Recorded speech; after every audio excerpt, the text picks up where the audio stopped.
Hello everyone, my name is Maria Garcia. I'm a clinical psychologist and I work in Sanitas Health Promotion Service, helping people through phone calls and video conference. Please excuse me the delay, we have some technical issues. All right, so for today's webinar, I'm going to talk about some tips to live with others with this quarantine in the best possible way, either if it's with family, children, or a roommate or a partner. And by the end of this webinar or this workshop, I'm going to try to answer some of the questions that I received.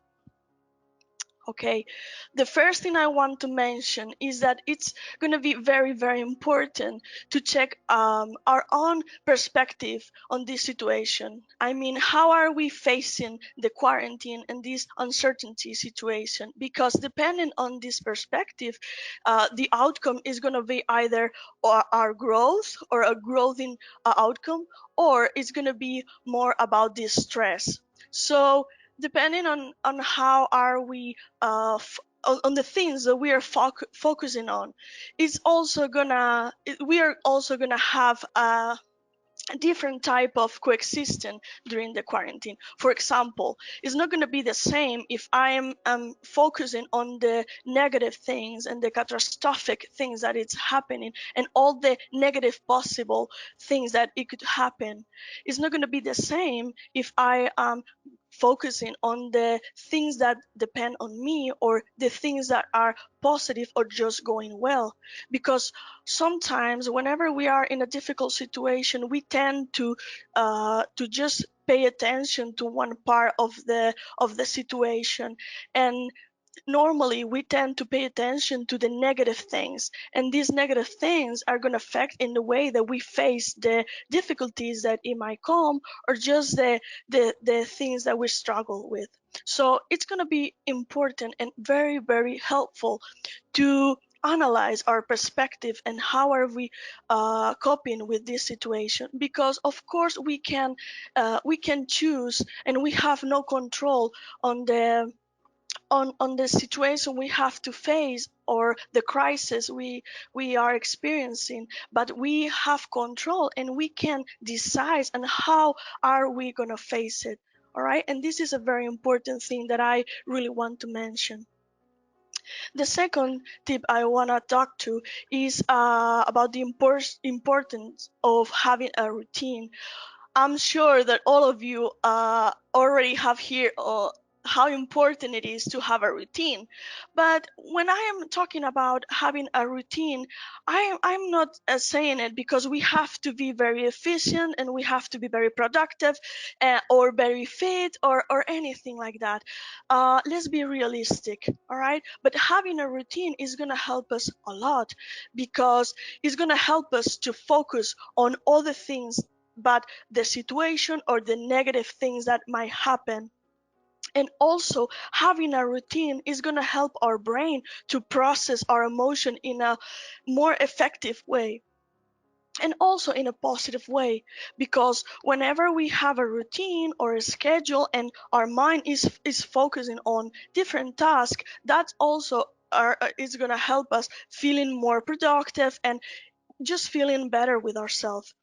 And if we spend our time doing different things, we also are going to be able to talk about different things during this period, because of course it can be a bit annoying just not knowing about not knowing what to talk about and just talking the same over again, the same thing.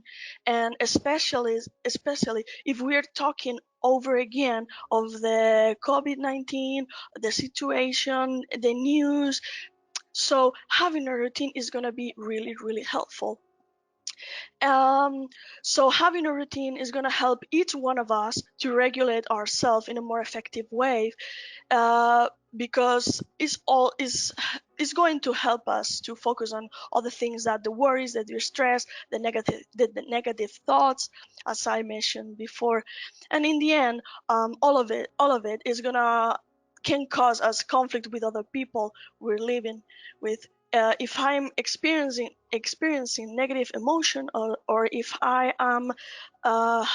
am having a lot of negative thoughts, a lot of worries, that's going to affect of in that's going to have an impact in my emotional state, and that can create more conflicts and misunderstanding. I also would like to say that it's gonna be really, really common experiencing different emotion, different states of emotion. We can go through just being relaxing and having everything under control to be um, more negative or anxious or worry or even mad.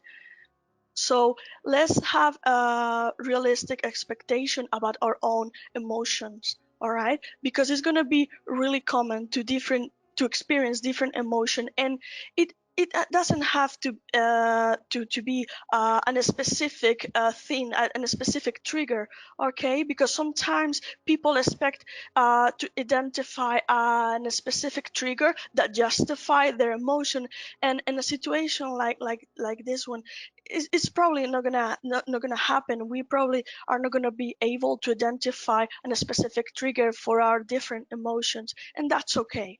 But by all means, um, accepting and embracing our emotion, especially the negative ones, doesn't mean to justify them and just let them take our control. We need to be responsible of our own state of mind, and of we need to be responsible of our own emotions. And of course, there are different techniques to regulate them and to deal with our emotions. All right, this is very important. So, continuing with the routine tip, because I think it's really, really important. Um, I would also like to mention that when we live with children and teens, it's gonna be very, very important to create a routine together. All right, to make sure that every member of the house agrees with the routine. All right, and we need to clarify, especially with kids and teenagers, the rules and the limits of the routine and the function of the house.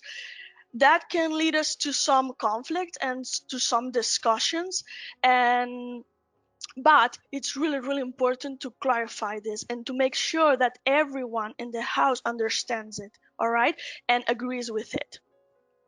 This doesn't mean that if we settle on a schedule or a routine in the beginning, that can be changed. Of course, we can change and we can modify some aspect of our routine. All right, it's okay. It's perfectly normal that the first schedule that we program, it might not be maybe very realistic, and we need to change some parts. And also, uh, it this schedule or this routine needs to be flexible because things might happen, surprises, or just things that just come out of the way, and that's okay. All right, so let's be flexible with our routine, but let's work on it and let's try to respect it. All right, and also, and just to finish this part of the routine thing, um, when we talk about creating a routine, it means that we need to plan in a flexible way time for everything. There must be time for obligations, for cleaning up, for example, the house, or our rooms, or whatever, and organizing. And of course, there must be time for relaxing, for hobbies, for enjoying our time. All right, especially if we live with teens, we need to keep it in mind that we need to give them their space. All right, we need to respect their space and their own privacy. All right, sometimes this can create some conflicts and some discussions, and sometimes, for example, as a parents or relatives, we might feel hurt because teens or even kids don't want to spend as much time with us as we'd like to. And again, that's okay. Let's try to respect everyone's time and space. this is also a message for all these couples living together during the quarantine. Sometimes we can create a negative expectation, or just not realistic expectation of about how we should spend our time together.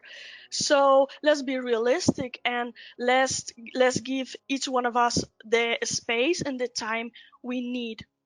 All right, this is very important. Uh, let's not create a conflict, or just create a personal conflict. This might be more accurate.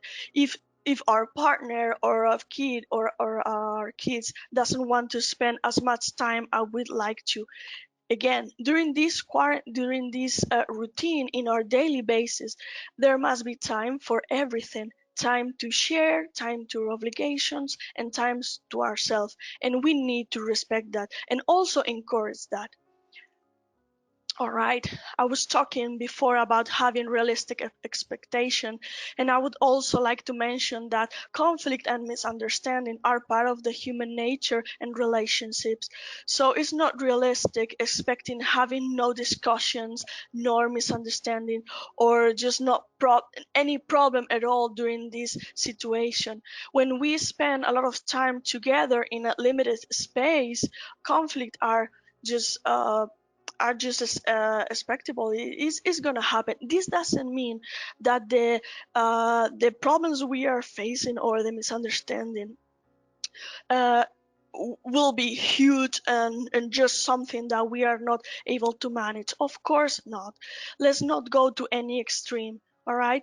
And the key to handle this misunderstanding, or discussion that we might have, is using an assertive style of communication.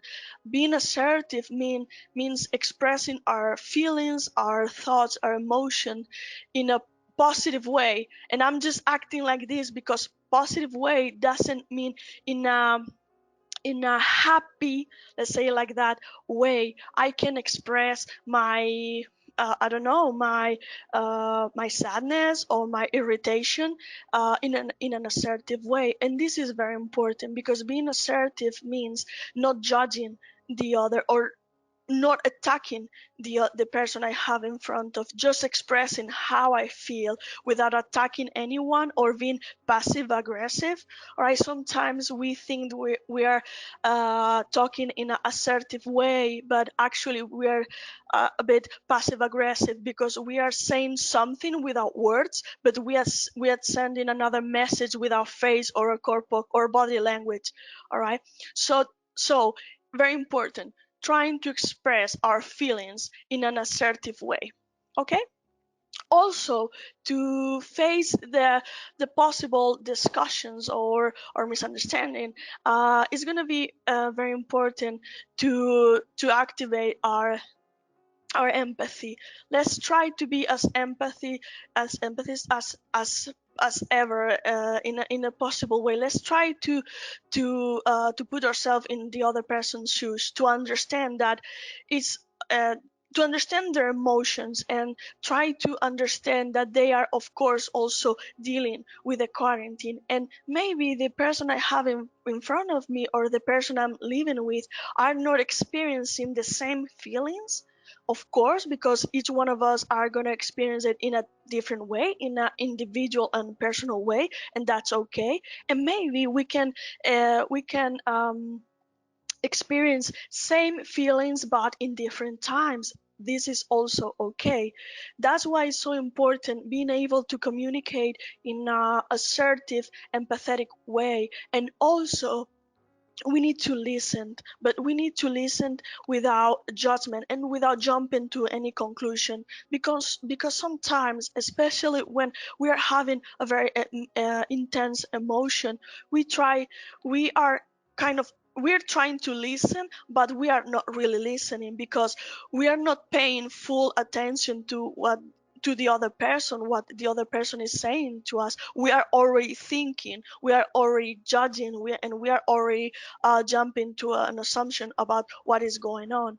So let's be aware of these things, because it can lead us to a bigger problem, or a bigger discussion. All right. So communication, very important. Empathy, really important. And also listening. All right. It's important also uh, to create when we create a space to share with the other person. Again, it doesn't matter if it's about family, relatives, kids, or our partner. Let's try to enjoy that time. Let's try to be present in the moment. All right, so whenever we decide to play games together or to watch a movie together, let's try to be present. Sometimes, as again, especially in difficult situation or whenever we're feeling distress, we tend to we tend to pay attention to one thing while we are doing another, and that is not going to be as effective as it could be. Again, even if we are just spending a lot of time in the house, this doesn't mean that we can enjoy our time. But of course, it's not realistic expecting that we are having a good time all the time. All right, but whenever we decide to stop and relax, let's be mindful of these moments. All right. um, when I was talking about the communication and how to deal with possible problem and discussions. Um, I would also like to mention that during this quarantine, we might also realize about things that are not going very well in our lives because we are having we have more time to think about our lives, to think about ourselves and our future and all the things we're dealing with, and this can lead us to some conclusions. But it's important to not jump or not make big decisions during this time. For example, I'm thinking about couples like breaking up or not with my couple or a partner, especially if I'm living with them, because we need to understand the context we are living. So let's be mindful of that. Let's be aware of that too. That is important, not to make big decisions during this time, and also not to bring um, um, important matters of our subject that maybe we need to solve, especially in the couple thing, in relationship things, because probably this is not the best moment to deal with it. Probably this is not the best moment to have an important discussion about something that we are having problems dealing with. All right. Because it can happen. Okay. Because we are thinking so much about it, we just want to get rid of this frustration or the stress, and we try, and maybe even without no intention, we try to bring up um, um, a delicate subject or discussion. So probably right now during the quarantine is not going to be the best time to do that. Okay, this doesn't mean that if we have something important and urgent that we need to make a decision of, we just delay it. Let's be clear, and let's make priorities. If we need to make an important decision and it's urgent, we have to deal with it. But if it's not urgent or really really important, probably this is not the best time to focus on it or try to resolve it. But again, this is going to be a good moment to make an introspection and try to understand ourselves and try to discover also part of ourselves that maybe we were not aware of. And this is a good time to do that. Let's do it in a positive and healthy way, not in I really don't recommend try to go to hard things or to be very judgmental of ourselves, trying to analyze every failure of our life. That is not a positive in a positive introspection. That is just going to be really hurtful and and not helpful at all. And also during this quarantine, could be very positive to especially with our kids and teens, try to try to try to help them to create new habits or try to discover new activities. Let's promote that they work together and between siblings, for example, or with or just with their parents or relatives. Let's try to create new activities, new hobbies. Let's help them. And again, this extends to our partner or our roommates. Okay, uh, let's try to work together and discover different abilities and different interests. This is a good time for that. This is a good time to share. Okay, to share our ideas or our hobbies, activities is a good thing to share. Again, let's share what we feeling in a positive way, in an assertive way, not pushing the other or judging the other. Okay. um so these are the tips I think are the most important and the more and the more and the most helpful to live in an harmonious way during this quarantine. Right now I'm going to try to answer some of the questions that I received. Okay, I'm not going to be able to answer everything because we have a limited amount of time. But I would really like to encourage you that if you have any questions or any doubt that I might know that I was not able to resolve during this webinar, you contact us. You can contact our. You can. Contact our program through the website, through the Sanitas website, or through the app, Mi Sanitas. All right. And remember the name of our program. In Spanish, it is called Servicio de Promoción de la Salud. And again, you can schedule a phone call or a video conference that now you are able to do that through the website. So please, if you have any question that is not resolved during this webinar, please get a get a date. Okay, so let me check the questions. All right.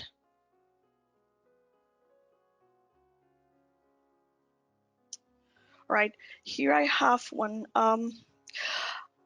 I noticed that I can stand my many habits of my husband. How should I react?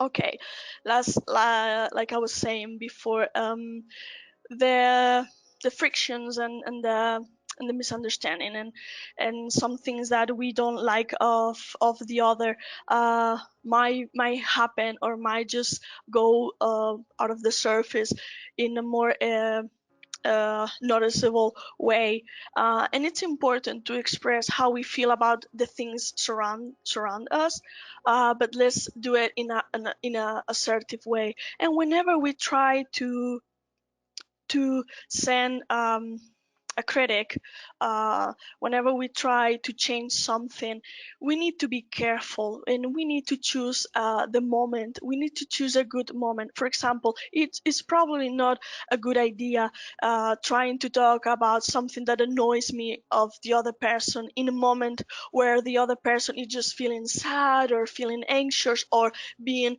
stressed out because he's working from home. All right, so whenever something is affecting us, let's talk about it, but let's choose a good moment for it. And also let's gonna talk and express how we feel using me message, which means talking about how I feel, how it affects me, not using the you message because you do this, because you do that.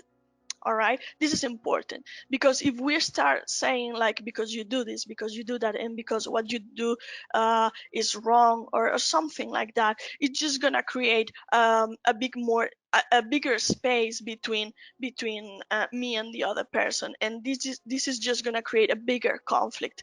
So it's okay to express how we feel about the things that are annoying us, and also, let's try not to say a lot of things that annoys us of the other person, okay? Because that also can create a very tense situation. All right, it's important to ask for changes, but um, in a Palatine way, just slowly. Because if we ask for a big change, in many things, the other person might feel really really stiff, and not knowing how to react. Okay, and that's a lot of pressure. All right, so there is one question, and another one is, how do we deal with the continuous kids demands to leave the house and go outside to play? I think this is a good one, because during this situation, it's possible that our kids, and especially, probably not always, the teenagers, might not understand exactly the limits of the situation, and they can keep asking for leaving the house, going out to play, or just having some fresh air.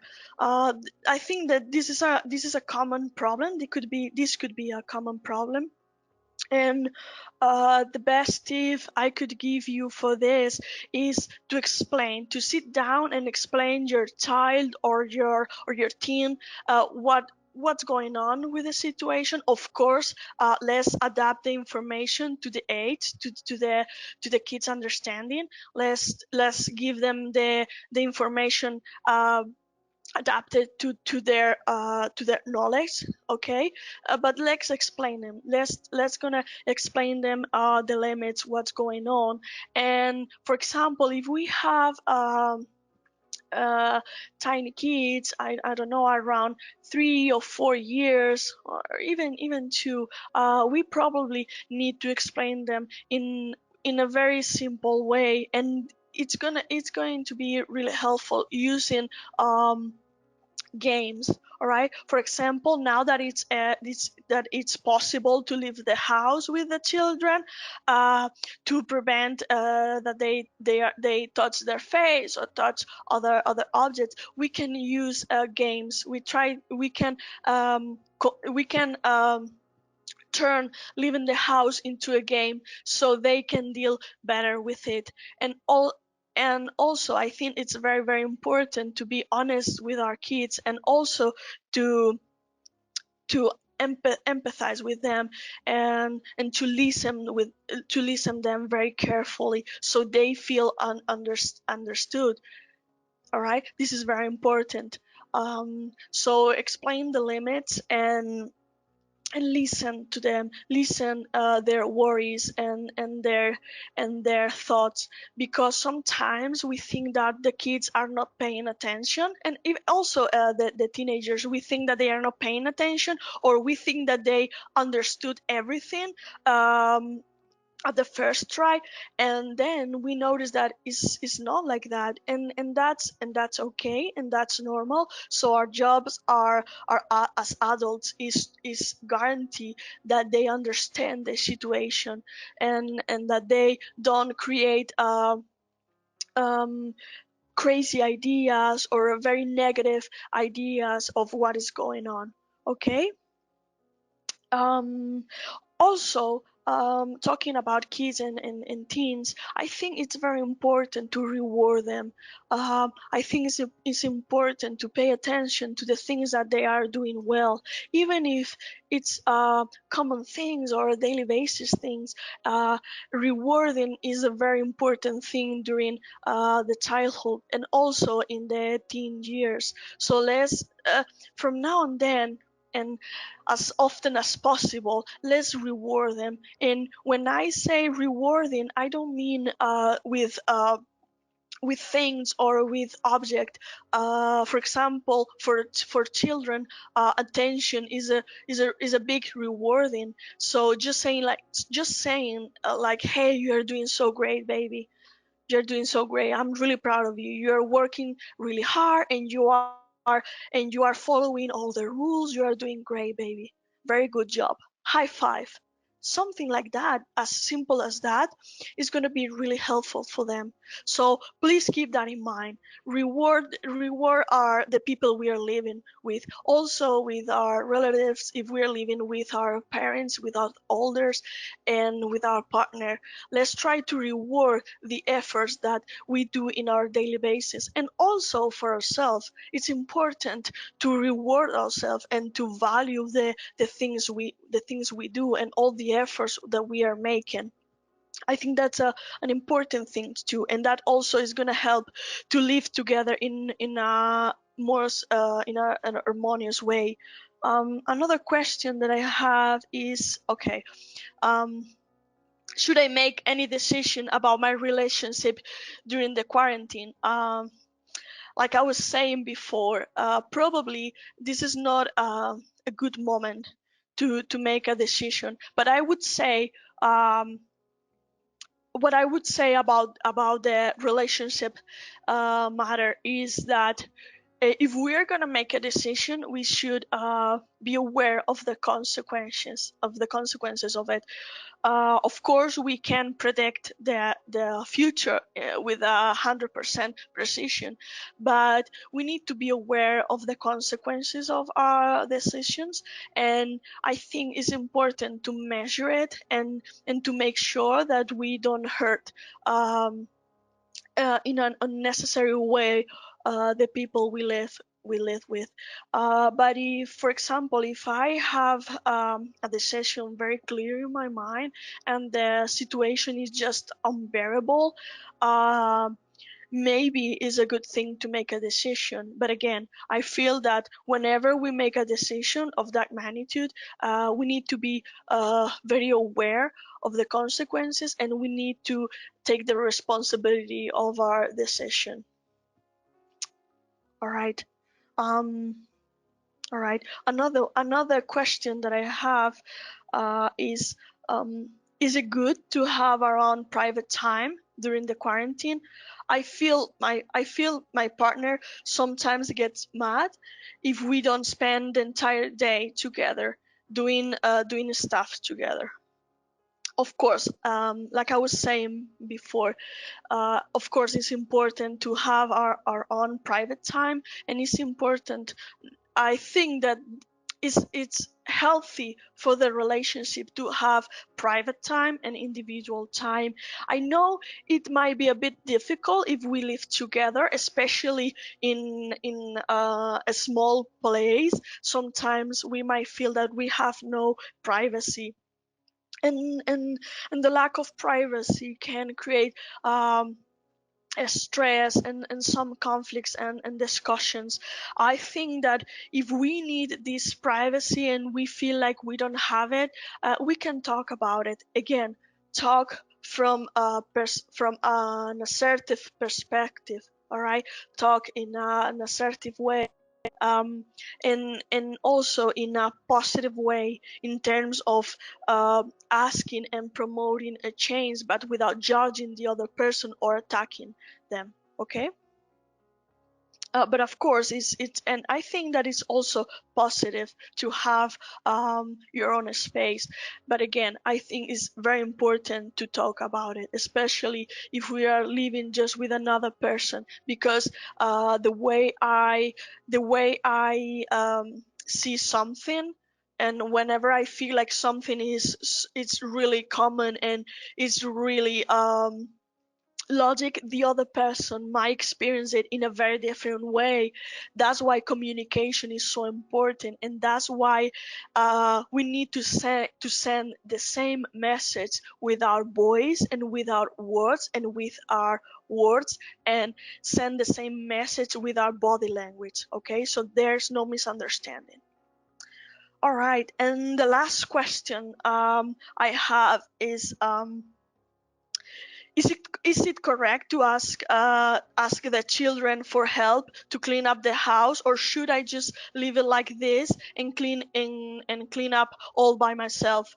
I think is a good thing to ask our children for help. Of course, we need we need to adjust the task we command them to their age. But I think I think it could be a good thing to help them to be a bit more independent, so they can develop more abilities. So, for example, if we want them, I don't know, to make their beds, we can teach them how to do that, and we can encourage them to do that. Or, for example, helping us with the dishes, or any simple task that we are sure they can manage, I think is a good thing. And again, it's going to be very important to reward them.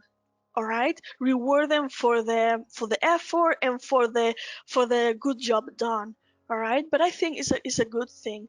um um Another thing that I would like to say about this topic, about the kids and their abilities, I think that we need to be realistic. And for example, um, we probably shouldn't expect a big change in their habits. If they, I mean, we shouldn't expect that they do like right away and without an effort or without any help or guidance. We shouldn't expect that they do some task or any task that they didn't used to do before the quarantine.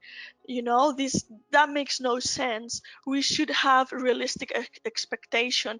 And if, for example, if they, this is very common with teenagers, if they never make their beds, it's not very realistic to expect that now during the quarantine every day they are going to make their beds in a very willing way. Probably if we want that change, we need to work a bit with them with it. All right, so let's have realistic expectation, and let's promote healthy habits with our kids and teens, and also with our partner, and also with ourselves. Let's develop healthy habits, but let's be realistic. All right. So this is it. I hope that all the tips that I talked about are helpful for you. And again, if you have any doubt or there's something that it was not clear, please contact us. And remember that you can make it through the website or the app of Miss Anitas, and you can contact our program of health promotion service, and and just answer the questions you have, and get the information you need. I really hope all of you are doing very well, and that you are safe and your relatives are safe too. So sending you all a big hug. Bye bye.